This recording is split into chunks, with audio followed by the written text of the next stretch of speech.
What's up, guys? Mason the Brock Henderson here, and this is NCIS Season 19, Episode 16, The Wake.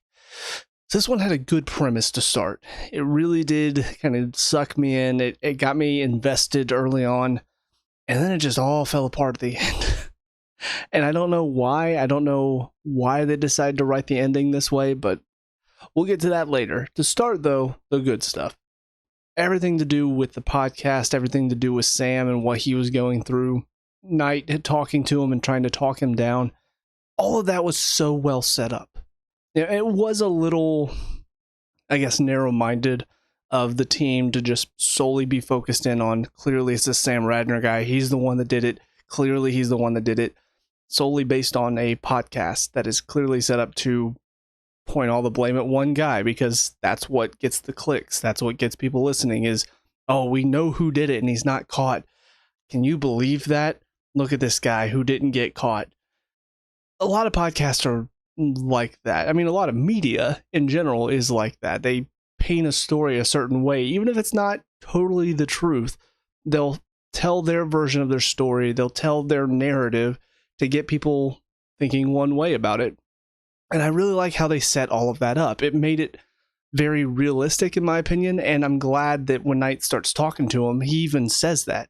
That whole scene where Knight goes in to talk to him and she keeps telling him, you know, I'll give you a fair trial. And he keeps responding with, you say fair. What is fair? Because it's true. I mean, in our society, especially, how things are portrayed online, you look at headlines that are put on articles, they're also grandiose and they're skewed a certain way. So even if you don't read the article, and you only read the headline, you could have a totally different opinion than somebody who read the article, because what was said in the article does not exactly match what the headline reads.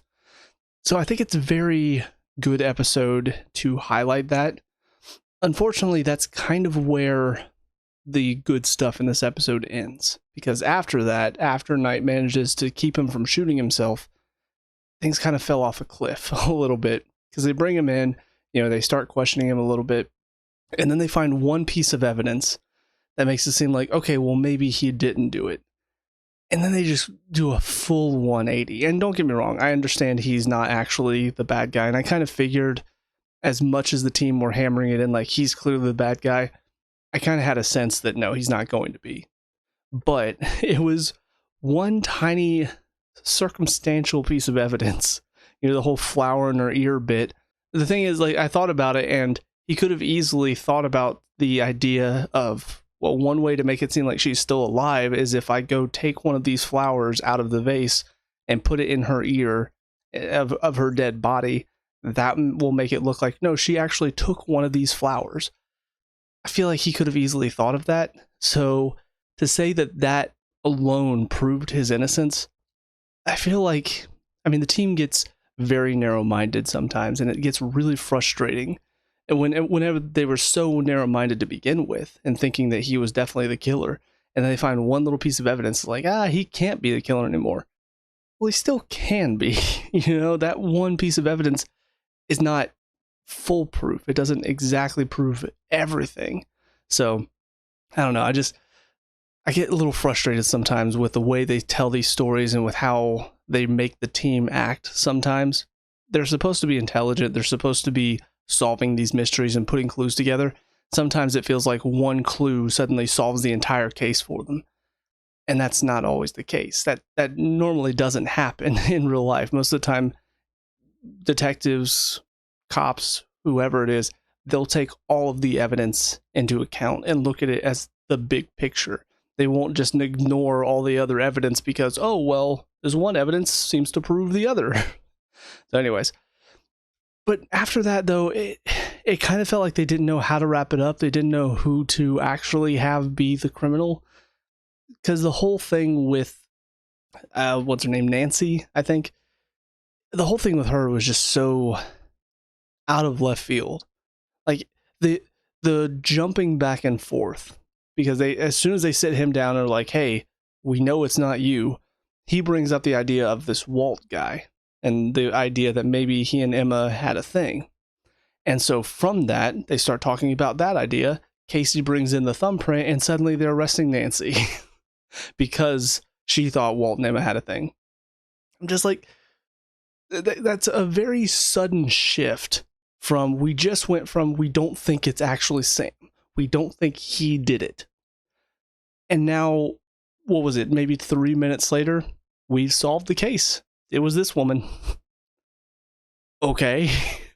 You know, I know they wanted to spend a lot of time building up this story, building up this whole podcast thing, and trying to show the danger of painting stories in a certain light without all of the evidence. I get that was kind of the point of the beginning of it, but after that, it kind of felt like they just didn't know what to do. So that took up a whole chunk of the episode. And like the last little bit was, well, now we have to solve it. So it was this one woman who showed up for like maybe a minute at the beginning of the episode. The thing is, I mean, I know it's a formula that has been done to death in all these other shows. That's probably why at this point I'm just kind of sitting here going, okay, here we go again. You introduce the person, we don't talk about them, and then suddenly at the end of the episode, they're the killer. I know I've seen it done so much that I'm probably just sick of seeing it because it's such a cliche. But at some point, it does sort of feel like you have to change it up a little bit more. You know, you can't keep doing the same old thing where you introduce the killer, give them just a name, give them a little description as to how they fit in with the story, and then just ignore them and then bring them back in for a surprise reveal at the end. At some point, you got to change up that formula. You can't keep doing that. Because I swear, I mean, I'm not really focusing in and thinking about exactly how every episode goes, but it feels like more often than not, that's how it's going to go. That's how this story is going to play out. I guarantee if every episode, if you go in with that mindset, you'll probably figure out who did it very early on. And it just kind of sucks that it feels like there's no creativity anymore, to the point where, well, this is just the way we do it, so we'll just keep doing it. I don't know. I'm just frustrated with it. So, but overall, I mean, it was a decent episode in the sense of everything to do with the podcast and that whole mystery.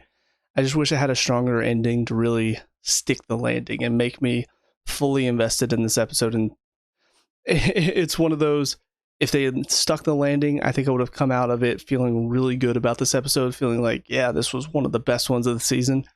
But because they didn't stick the landing and it was very just, out of nowhere, surprise, with no real build-up, it feels very much like this one kind of sucked at the end. And it's such a shame, because again, the build-up to it was pretty good.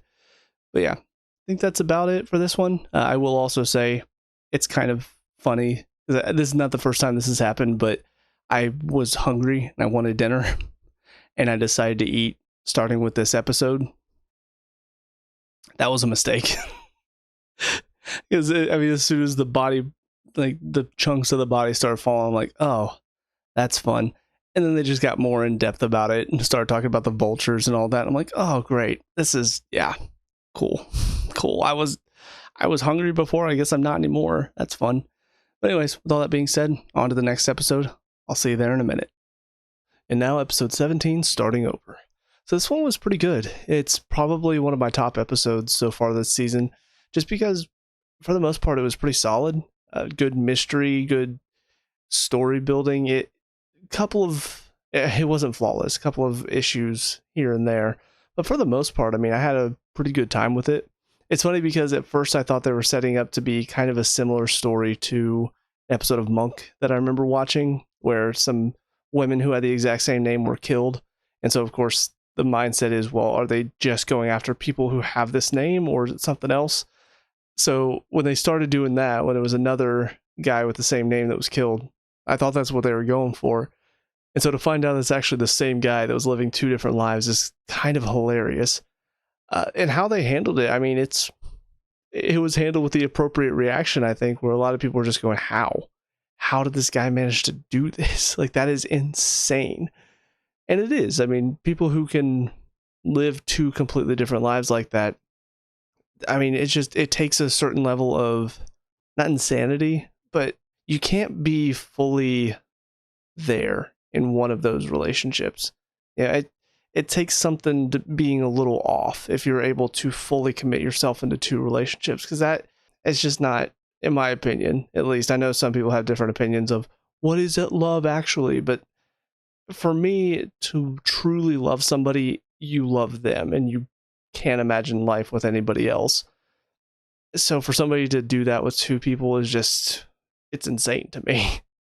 But yeah, I think it's a very fun setup for an episode. I think how it all played out, as the team is figuring out more about this guy's life, I thought it was very well set up. Some of the conversations they had about dealing with grief, having Fornell come back in for this episode as well, and talking to this Grace, who I think we've seen her before. I'm pretty sure she's come in and kind of been that counselor figure for the team in the past. She looks familiar to me, so I'm thinking this is a recurring character. But seeing how she talked to Fornell and to Jimmy, and then trying to have that evaluation with Parker, I thought it was a fun episode all around. Not fun in the sense of, obviously what they're talking about is not, it's pretty heavy stuff. But I thought just the way they handled it, some of the conversations, even just some of the tiny moments. One thing that NCIS has consistently done throughout the years, even as the stories have kind of gotten more bland and more predictable, they've tended to keep the back and forth, the dialogue with the team, pretty solid, pretty fun, pretty funny. It's been enjoyable. And I think my issue with the past couple of seasons is that's what's dropped off for me. That back and forth has not been as consistent. It's not been as funny to watch. And so I feel like I'm not as entertained by these episodes anymore. This one felt a little bit more on par, with Fornell coming in, trying to help with the case.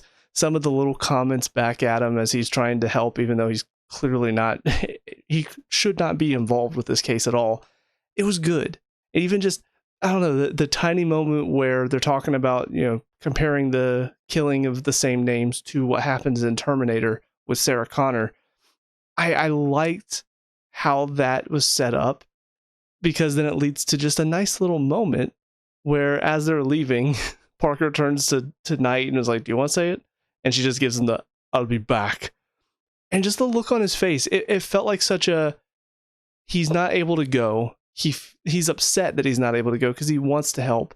And it's almost like this was Parker and Knight's attempt to, let's leave him with a little joke to cheer him up, to put him in a better mood. And the look on his face, it just seemed so genuine. Like I'm sure it was probably in the script, because there's no way that they went from the Terminator line and there's no way they didn't have that in the script. But it felt like it was just an improv moment of, hey, let's throw an "I'll be back" joke in here. That would be fun. So I really liked that. The stuff with the dad of the girl who's killed, I did feel like that was going to be a little bit more important. So I was kind of disappointed that not only did they solve the case off screen, but also it had nothing really to do with why the one guy was killed. I thought that was a little weird. It just felt like it was going to be a bigger thing. I guess in my mind, the possibility that the daughter was still alive was not too far off the table. But obviously, he did say they had her ashes, so it's not like they messed that up. But it seemed like it was possibly building up towards something bigger. So to find out it's just scammers who are using, obviously they're evil, they need to be stopped, but that's all it really is just these random scammers are doing this, and they're trying to get money from people, and then McGee just takes them down off screen. Kind of felt like it was a little anticlimactic. There was something there. They're messing with this guy who's clearly going through a lot. And honestly, his scene with Fornell at the end was really, really good. The two of them really brought their A game for that scene. But I was a little disappointed that we didn't get to see maybe a little bit more of where that was heading and what McGee was doing to take down this group. So maybe a little bit of a missed opportunity there, but all in all, it was fine. It was okay. And then, of course, the stuff with Torres, it feels like this is clearly building up towards either next episode or maybe something. It's weird because the Raven felt like it was building up toward what might come at the end of this season. So I don't know if this is just going to be it's leading into next episode and it'll be solved next episode, or if this is going to be something that maybe lasts a little bit longer. But it feels weird that they would build up possibly 2 running storylines going into the end of the season. So I feel like this this one will probably be solved in the next episode. This whole whatever he's dealing with over in Hawaii. We'll see what happens there. I'm not going to lie, his whole story of why he's there, it's kind of left my mind because I was much more focused in on what was going on with the guy living 2 lives. So I don't really remember. I know it's a case that he worked on a while ago that he felt like wasn't really solved, even though they kind of closed it up. So I know he's there trying to figure out what happened and they picked up this witness. But I really hope they kind of give me a little bit of a reminder, because those scenes with him, it's like in one ear and out the other, because none of it stuck. I do not remember anything about this case. So yeah, we'll see. I'm also not even sure if this is supposed to be a case that we've seen him work before, or if this is something completely new that, you know, we're just now hearing about for the first time. But whatever the case, something to look forward to. I'm kind of excited now going to this one because it was a good cliffhanger to leave off on. So yeah, that's about it for this episode. So on to the next one. I'll see you there in a minute.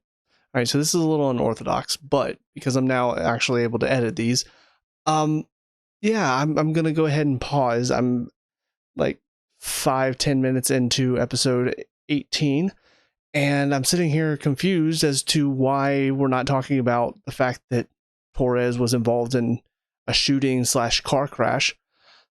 I'm sitting here going, okay, so is this Salazar thing? Is that going to be tied into what's going on? That's what's happening? Like, when's the car crash? Are we going to jump to the car crash happening at some point? And I just realized, no, we're staying here. We're not even talking about Hawaii. Okay. And so I had to look it up. I'm just like, what happened? Why are we just ignoring that? I forgot that they have other NCISs. You know, they have LA, they have Los Angeles. At least I think they have LA. And they also have NCIS Hawaii. So the rest of that episode was carried over and finished apparently in NCIS Hawaii. I'm livid. Because talk about taking what was a fantastic episode that I felt like had a great cliffhanger leading into this episode. I'm just super excited.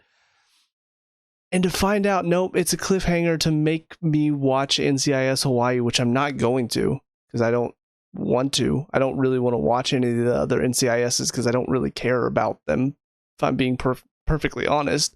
I've not heard good things about most of the other ones. I've heard decent things about New Orleans. Did I say Los Angeles earlier? I meant New Orleans. I'm pretty sure they have NCIS Los Angeles and NCIS New Orleans. I have not heard good things about these other NCIS shows, these spinoffs. Like, I just haven't. So I don't plan, and I'm not going to watch any of these other shows. So you literally ended an episode with this intense cliffhanger where Nick could be dead. And just said, yeah, we'll finish that in the other show that we're trying to promote. No. You're not going to get me to watch. So you failed. You failed in your endeavor, and it makes that episode now feel like it feels like it's ending on a, hey guys, nepotism, watch our other show. No. Finish your story inside your own show, please. Like, don't try to get me to watch another show so I can see how this story ends. That's stupid. It's ridiculous. And because if I tune in to watch that episode of NCIS Hawaii, I'm going to have no clue what's going on. I think I actually did this one time because it was a Bones crossover with another show. And I don't remember, I want to say it was Sleepy Hollow is the show they crossed over with. And I just remember, I'm like, okay, yeah, sure, I'll try to watch that episode. And I did, and I had no clue what was going on. Because I don't watch Sleepy Hollow. I had only watched Bones at that point. And still haven't watched Sleepy Hollow. So I'm not going to tune into a show that I have not watched with a bunch of characters that I don't know just to see how an episode of a show that I watch ends. That's stupid. It's stupidity at its highest level, if I'm being honest. So I just wanted to pop in and say, last episode now is kind of ruined for me because that whole cliffhanger ending is apparently a ploy to try to get me to watch NCIS Hawaii, and I'm not going to. So yeah, after all that ranting and raving about how excited I was to see that, apparently all that excitement is gone. But anyways, back to episode 18. I'll see you guys after I'm done finishing this up. And finally, episode 18, Last Dance. So this one was a pretty solid one. Honestly, I feel like I'm remembering this right, because again, I've not watched this show in a long time since, in between watching season 18 and watching this season, it's been quite a bit of time separated. And even then, I mean, I hadn't watched the seasons before for quite a while before that. But I feel like I remember Torres getting some good emotional episodes, and this was another really solid one. And I mean, Wilmer Valderrama, he typically brings his A game when he needs to have those more emotional, more down-to-earth moments. And yeah, I think they did a really good job with this one. After I put my initial frustration aside about the fact that we were not going to see the conclusion to what happened at the end of last episode, I feel like once I got into this story, once I started to realize where it was headed, I thought it was a really well done narrative, in my opinion.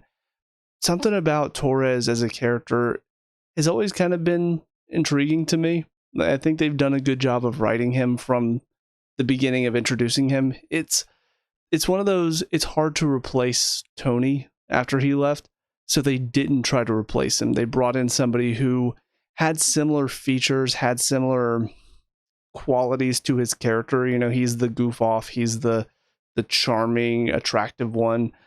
I only do attractive because, I mean, I don't know.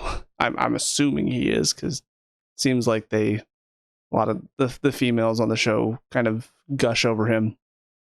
But he's that sort of stereotype, but they did enough different with his character that it separates him from DiNozzo.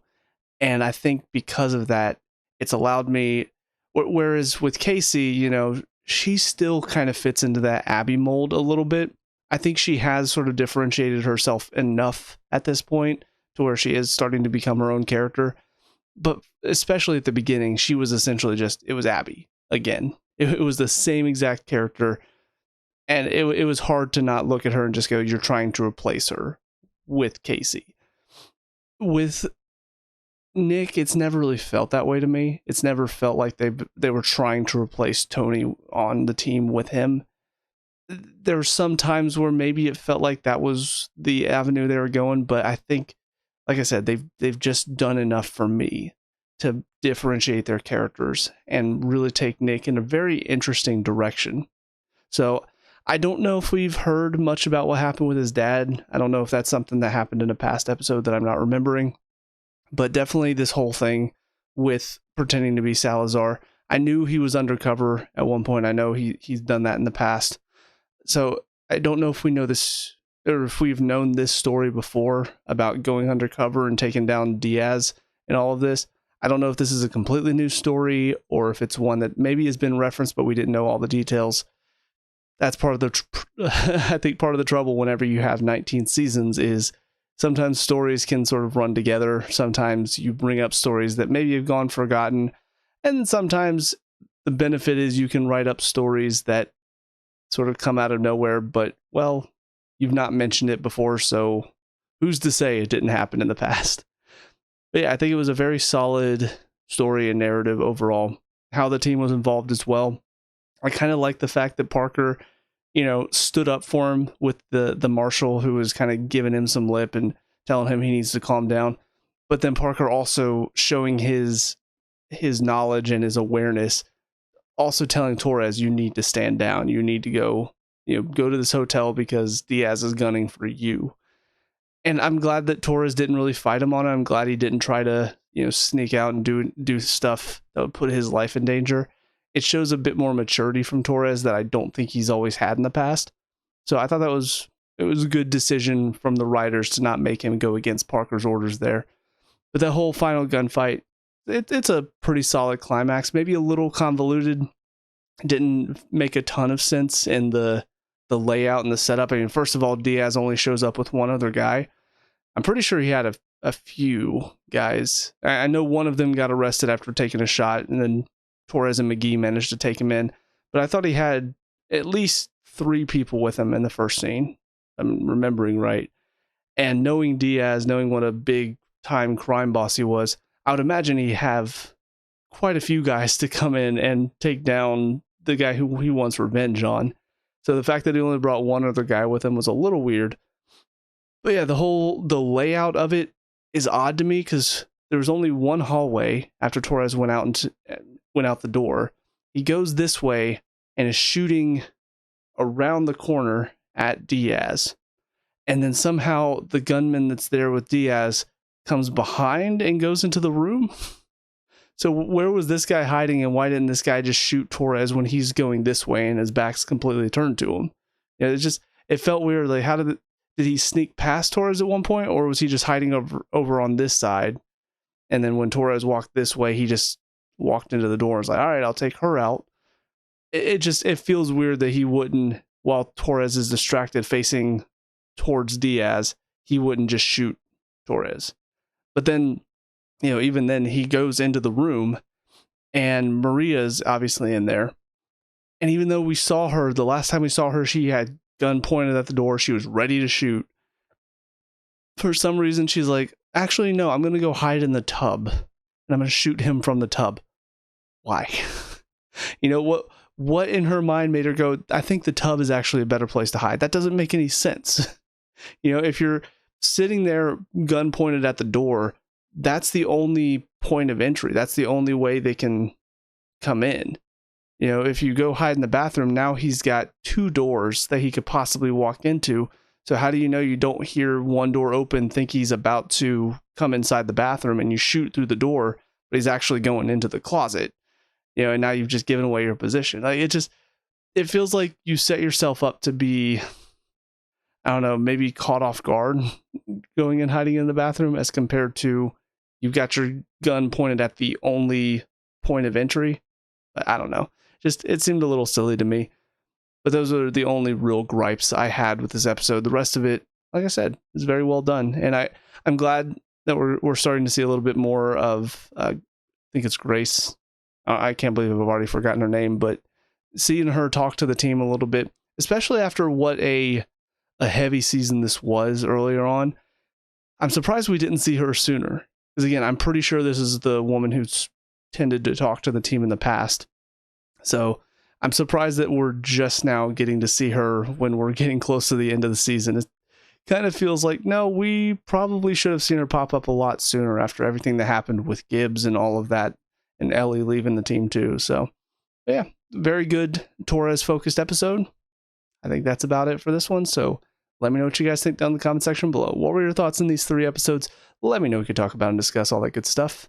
Leave a like and subscribe for future NCIS reviews. And until next time, I hope you guys have a great day. And I'll talk to you all later. Peace out.